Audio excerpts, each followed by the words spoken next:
In this video, we'll see the process step by step to lock folder. Let's dive right in and get started. First, locate the folder you want to lock on your Windows 11 system.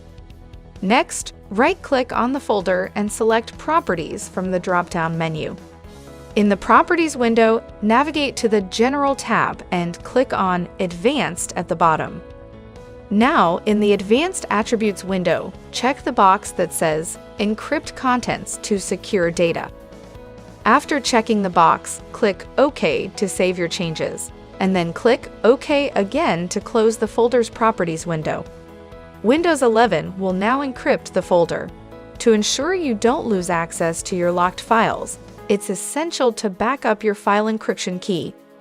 To do this, search for certinver.msc in the Windows search bar and press Enter.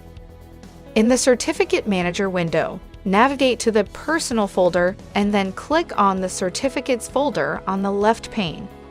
Select the items labeled Encrypting File System.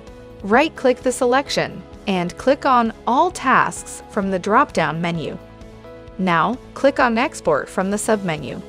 Click on the Next button on the Certificate Export Wizard prompts. Select a radio button of Export Private Key, and then click on the Next button. Select a file format from the screen. I am leaving it default, and click on the Next button.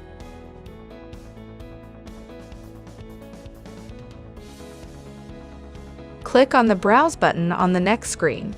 Select a location to save the file and give a file name, then click on the Save button.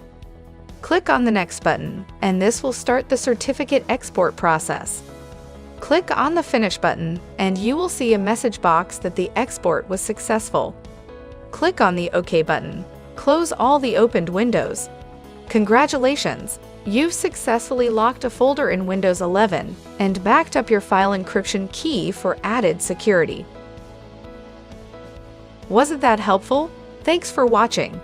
Please like and subscribe to our channel and press the bell icon to get new video updates.